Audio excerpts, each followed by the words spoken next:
thank you so much for this opportunity given by Aurora. I'm so glad to be here. Gypsies and tribes பற்றி சொல்லணும்னா நான் இன்றைக்கி ஃபுல்லாக சொல்லிகிட்டே இருப்பேன். ஏன்னா நான் சென்னையில் பார்த்தீங்கன்னா ஒரு 20 சென்டர்ஸ் வந்து அடாப்ட் பண்ணி வச்சுருக்கேன். ஜிப்சிஸும் ட்ரைப்ஸ் குரூப்பையும் அவங்களுக்கு வந்து பார்த்திங்கன்னா அடிப்படை தேவைகள், பட்டா, அதுக்கப்புறம் பார்த்திங்கன்னா ரீசெண்டாக பார்த்திங்கன்னா S T certificate, schedule tribe certificate கூட வாங்கி கொடுத்தோம். மக்கள் வந்து தெரியும், எல்லாருக்கும் தெரியும் ஜிப்சிஸை பற்றி.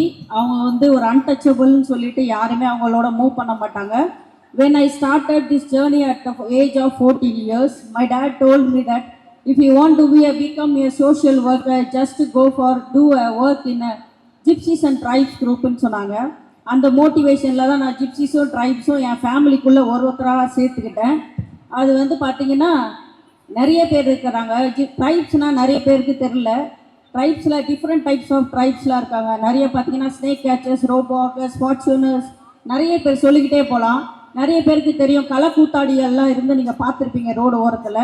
அவங்களும் ட்ரைப்ஸ் தான். அவங்க குழந்தைங்கள 2200 பிள்ளைங்களை நாங்கள் படிக்க வச்சிட்ருக்கோம். சென்னை நம்ம கவர்மெண்ட் வந்து நமக்கு நிறைய ஹெல்ப் பண்ணிகிட்ருக்காங்க. அது மூலியமாகவும் நாங்கள் பண்ணிகிட்ருக்கோம். அதுக்காக நான் நன்றி செலுத்துகிறேன். மேம், நீங்கள் செய்வது வந்து ஒரு சாதாரண விஷயம் கிடையாது மேம், சாதனை மேம். கண்டிப்பாக இந்த சேவை என்றும் இந்த உலகிற்கு தேவை. தேங்க்யூ. ஆக்சுவலாக பார்த்தீங்கன்னா நான் ஒரு விஷயத்தை இங்கே பதிவு பண்ணணும்னு நினைக்கிறேன். எனக்கு 20 வயசாக இருக்கும்போது கவர்மெண்ட்டில் வேலை கிடச்சிது, போஸ்டல் டிபார்ட்மெண்ட்டில். எங்கள் அப்பா கேட்டார், போஸ்ட் ஆஃபீஸில் ஒர்க் பண்ண போறியா, ஜிப்சிஸ் கூட போய் ஒர்க் பண்ண போறியான்ட்டு. 1 மந்த் நான் அதில் ஒர்க் பண்ணேன். ஆனால் என் மனசு ஃபுல்லாக ஜிப்சிஸ்லேயே இருந்துச்சு. நான் உடனே அந்த வேலையை எழுதி கொடுத்துட்டு வந்தேன். ஆனால் எங்கள் வீட்டில் எங்கள் அம்மா அப்பாலாம் சொன்னாங்க, மாடு மேய்ச்சாலாம் கவர்மெண்ட் மாடு மேய்க்கணும் அப்படின்வாங்க. ஆனால் அதெல்லாம் வேண்டாம், நான் என் பிள்ளைங்களோடயே இருக்கிறேன்னு சொல்லிட்டு 2200 குளத்தில் படிக்க வச்சுட்ருக்கோம். எஸ்டி சர்டிஃபிகேட்டு இப்போ ரீசெண்டாக பார்த்தீங்கன்னா மா சுப்பிரமணிய சார் வந்து கோட்டுப்புறத்தில் பட்டா கொடுத்தாரு.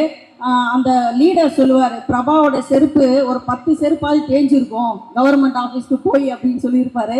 அதை நினைக்கும் போது செருப்பு தேஞ்சதோ டைம்லாம் பார்க்கறதில்ல.